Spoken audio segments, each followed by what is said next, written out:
You know, there are stories that stick with you forever, and this is one of them. It's the ancient story of Kisa Gotami, a woman whose incredible loss sent her on a journey that would completely change not just her life, but how we understand suffering and wisdom itself.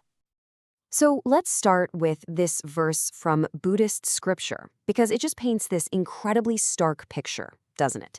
Death, like a sudden massive flood that just washes away a village while it sleeps. It's this powerful metaphor for how sudden and completely overwhelming loss can be.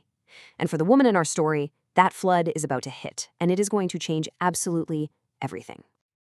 Okay, so our story begins in a city called Savatthi, and we're introduced to a woman named Kisa Gotami. And the very first image we get of her, it's just one of absolute heart-wrenching sorrow. She's just wandering the streets, totally consumed by grief, clutching the body of her dead son. See, in her mind, he's not gone. He's just really, really sick. And he can be cured. So she's going up to everyone she meets, frantically asking, "Do you have medicine for my son? Please, is there a medicine?" But people, they just look at her, they look at the lifeless child in her arms, and they think she's lost her mind. They keep telling her there's no medicine for the dead. Now, to really understand just how deep her grief is, you've got to understand her backstory. Kisa Gotami's life was this wild ride of incredible highs and devastating lows. She was born poor, but then this kind of miraculous thing happens, and she ends up marrying into wealth. Then the birth of her son, well, that was the absolute peak, the joy of her life. And then, just like that, when the little boy is just old enough to run around and play, he dies.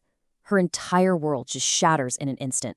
So in this sea of people who are either mocking her or just pitying her, one wise man sees her suffering in a different way. He doesn't call her crazy. Instead, he says, "Look, I don't know the medicine you're looking for, but I know someone who does. You need to go see the Buddha." And you can just imagine this, right? She gets this new surge of desperate hope. She runs to the Jatavana monastery, finds the Buddha, and just throws herself at his feet, laying her son down in front of him and pleading with him. She is absolutely convinced he has the power to bring her boy back to life. And this is where the story gets so brilliant.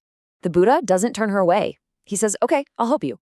But he gives her a very, very specific task. He says, "I need you to go collect a handful of mustard seeds." Simple enough, right? But here's the catch. The seeds have to come from a house where no one has ever died. Not a child, not a parent, not even a servant.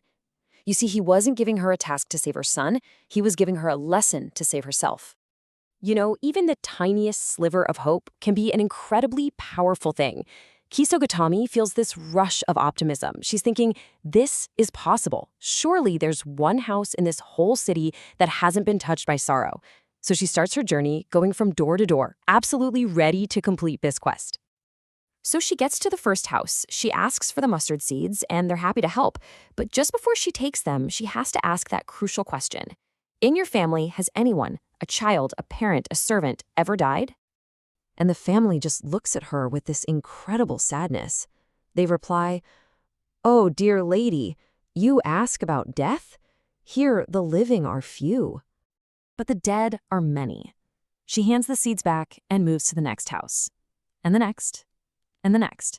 And everywhere she goes, the response is exactly the same. "My daughter died last year. My husband passed. We've lost so many." House by painful house, this terrible, universal truth starts to sink in. By the time the sun started to set, all that frantic energy was just gone. She'd walked the entire city and failed. Not because people weren't kind, but because there wasn't a single home, not one, that hadn't been touched by death. And that hope that had been driving her all day, it finally drained away. And in its place, something else started to settle in. A quiet, profound understanding.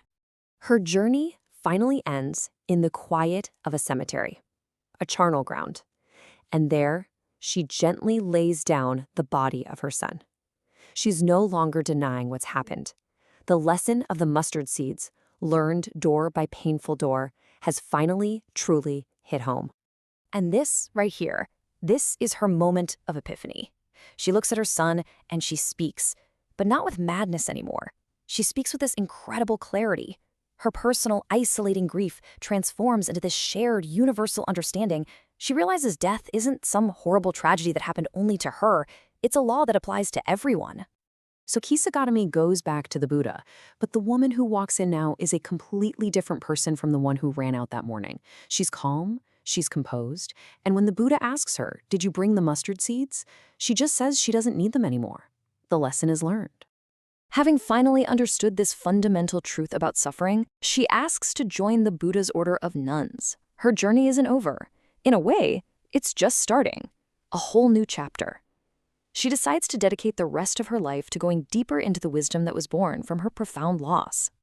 And her final moment of complete enlightenment came from something incredibly simple. One evening, she's meditating, and she's just watching the flame of an oil lamp. She's watching how it arises, how it flickers and shines, and then how it's gone. And in that little flame, she saw the nature of all life. And in that same moment, she understood its opposite. Nibbana, the deathless, a state that's beyond that constant cycle of arising and passing away.